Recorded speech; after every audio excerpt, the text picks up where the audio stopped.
जय हिंद मेरे प्यारे साथियों, मैं राजेंद्र आप सबका स्वागत करता हूं पावर ऑफ एजुकेशन के इस प्लेटफॉर्म के ऊपर, जहां पर मेरे प्यारे साथी आज हम तुलसीदास जी के वस्तुनिष्ठ प्रश्न के ऊपर बात करेंगे। लास्ट क्लास में हमने कबीरदास जी के बारे में बात की है, सूरदास जी के बारे में बात की है। आज हम तुलसीदास जी के ऊपर बात कर लेते हैं। कहते हैं जी तुलसीदास जी किस भक्ति काव्य धारा के कवि थे? तो ये सगुण भक्ति काव्य धारा के कवि माने जाते हैं। तुलसीदास जी का जन्म कब हुआ था? तो अधिकांश विद्वानों ने तुलसीदास जी का जन्म 1554 को माना है। भैया अधिकांश का मतलब क्या है कि अलग अलग विद्वानों के अलग अलग मत हैं इसके जन्मदिन के ऊपर, ठीक है ना। तुलसीदास के आराध्य देव कौन है? तुलसीदास के आराध्य देव दशरथ सेतु श्री राम है। यानी कहने का मतलब आराध्य देव कौन है भैया? श्री राम जी है, जो क्या है दशरथ के पुत्र है, ठीक है। तुलसीदास किस जाति से संबंधित है? तुलसीदास ब्राह्मण जाति से संबंधित है। विद्वानों ने तुलसीदास का जन्म स्थान कौन सा माना है? तो विद्वानों ने तुलसीदास का जन्म स्थान राजापुर को माना है। किसको? राजापुर को। बल्कि इसके प्रति भी इनके मतभेद है भैया, अलग अलग विद्वान अलग अलग बताते हैं, ठीक है। नेक्स्ट क्वेश्चन के ऊपर चर्चा करेंगे मेरे प्यारे साथी। कहता है तुलसीदास के प्रसिद्ध ग्रंथ का क्या नाम है? तो तुलसीदास के प्रसिद्ध ग्रंथ का नाम रामचरितमानस है। भैया ये तो हर घर में मिल जाती है रामचरितमानस, है ना। इसका बहुत प्यारा ग्रंथ है ये पूछेगा 100% पूछेगा, ठीक है ना। और भूल मत जाना मेरे प्यारे साथी, इसी के लिए तुलसीदास जी ने क्या कर दिया था? घर त्याग दिया था। कहते उसकी पत्नी क्या बोलती कि तुम राम का जाप करते, जितना प्रेम मुझसे करते हो तो कभी दुख नहीं आता। भैया पत्नी को छोड़ा और क्या लग गए? राम नाम में लग गए, सन्यासी बन गए थे तुलसीदास जी, ठीक है ना। तुलसीदास जी की प्रसिद्धि के आधार ग्रंथ का क्या नाम था? तो भैया रामचरितमानस तुलसीदास की प्रसिद्ध आधार ग्रंथ है। तुलसीदास की प्रमुख रचना रामचरितमानस किस भाषा में रचित है? तो भैया रामचरितमानस अवधी भाषा के अंदर है, याद रख लेना। राम राज्य वर्णन रामचरितमानस के किस कांड में है? तो भैया ये उत्तर कांड में है। कितने कांड है भैया इसके अंदर? 7 कांड है। क्या हमने पढ़ा है रामायण के कितने कांड? 7 कांड पढ़े हैं क्या? तो ये कौन से कांड में आती है भैया? तो ये राम राज्य वर्णन कौन से में आते हैं? उत्तर कांड में। कवि ने किन 3 तापों की चर्चा की है? तो भैया दैहिक, देविक और भौतिक, इन 3 तापों की क्या करी है? व्याख्या की, एक तरीके का वर्णन किया है। चलिए नेक्स्ट क्वेश्चन के ऊपर चलेंगे मेरे प्यारे साथी। 11 नंबर क्वेश्चन क्या कहता है? कहता राम राज्य में लोग किस मार्ग पर चलते हैं? धर्म के मार्ग पर चलते हैं। तुलसीदास की एक रचना का नाम लिखिए।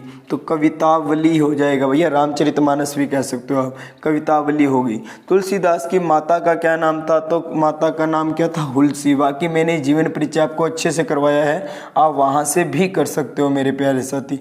जीवन परिचय आपको अच्छे तरीके से एक एक चीज़ करवा कर आया हूँ ना, लास्ट क्लासेस देख सकते हो। राम राज्य में लोग किस मृत्यु के शिकार नहीं होते थे? राम राज्य में लोग अल्प मृत्यु के शिकार नहीं होते थे। प्रभु श्री राम की प्रभुता किस प्रकार की थी? तो प्रभु श्री राम सागरों की मेखला वाली पृथ्वी के एकमात्र राजा थे। क्या थे? एकमात्र राजा थे। चलिए 16 नंबर पे भैया कहता है राम राज्य में प्रकृति की क्या स्थिति थी? राम राज्य में पशु निर्भय होकर यानी बिना डर के वन में विचरते थे, मतलब चरने जाते थे। पंछी गूंजते थे, शीतल मंद तथा सुगंधित पवन चलती थी, ठीक है भैया। भ्रमर फूलों पर गुंजार करते थे, ठीक है। श्री राम ने कौन से करोड़ों यज्ञ किए? भैया अश्वमेध यज्ञ किया है। कौन सा?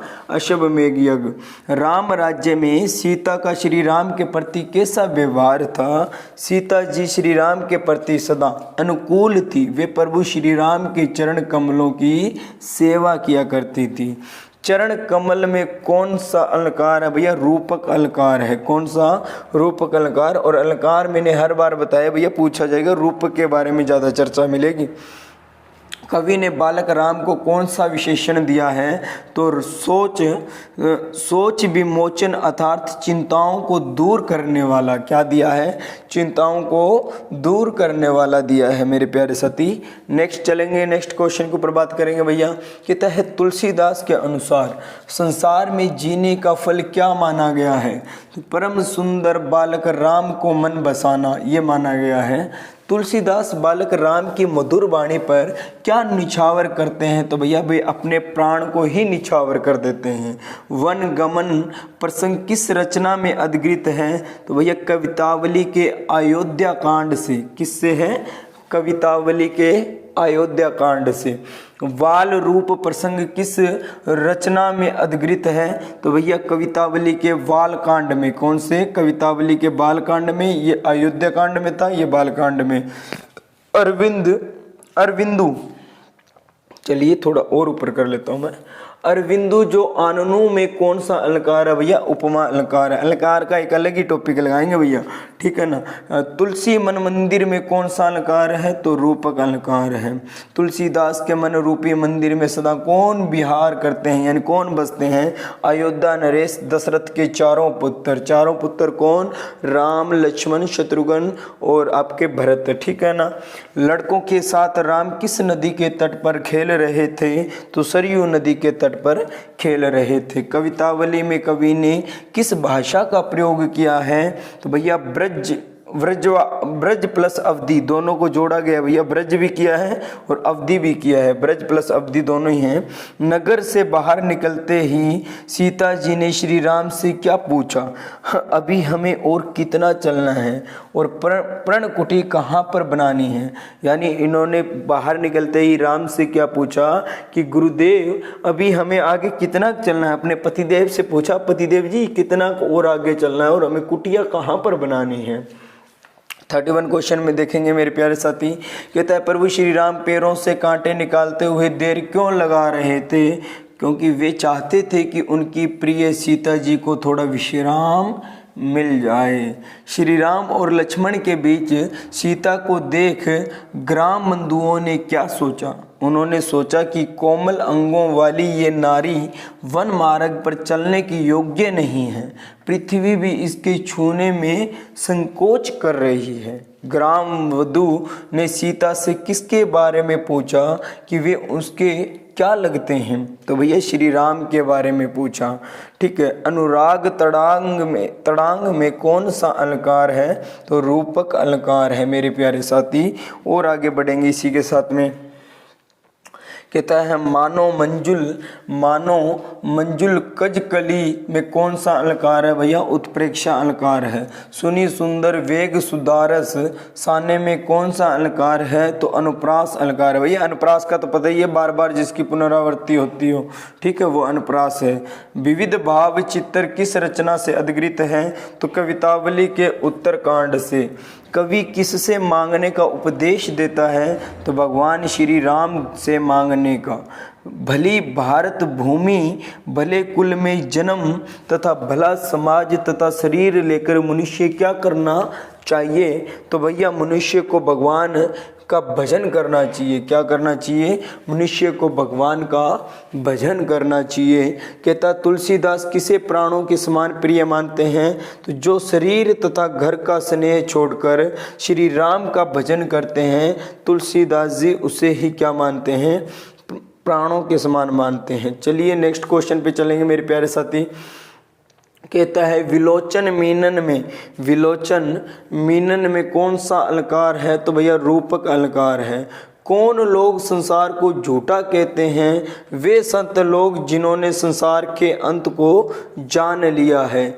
जिसे प्रभु श्री राम स्थापित कर देते उसे कौन विस्थापित कर देता है? तो भैया कोई नहीं कर सकता। पैदा होते ही तुलसीदास को किसने त्याग दिया? उसके माता पिताजी ने उसे त्याग दिया। कवि ने अपने खाली पेट की चर्चा किसके सामने की? प्रभु श्री राम के सामने की है। कवि के अनुसार पेट की आग बुझाने में कौन समर्थ है? तो भैया श्री राम ही क्या है, उनके पेट की आग को बुझा सकते हैं। चलिए मेरे प्यारे साथी इसी के साथ नेक्स्ट क्वेश्चन पे बढ़ेंगे। कहता है रामचरितमानस के रचनाकार कौन? तुलसीदास जी। दारिद दशानन में कौन सा अलंकार? भैया रूपक अलंकार। कवितावली किसकी रचना? तुलसीदास जी की। आरंभ में तुलसीदास कैसे जीवन यापन करते थे? वे मांग कर खाते थे और एक मस्जिद मंदिर में सोते थे। भैया तुलसीदास जी से रिलेटेड ये बातें थी, ठीक है।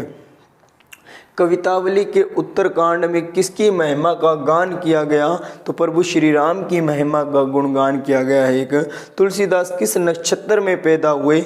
अभुक्त मूल नक्षत्र में। और तुलसीदास जी के बारे में हमने ये भी पढ़ा है कि इस नक्षत्र में पैदा होने के कारण ही इनकी माता पिता ने इनको त्याग दिया।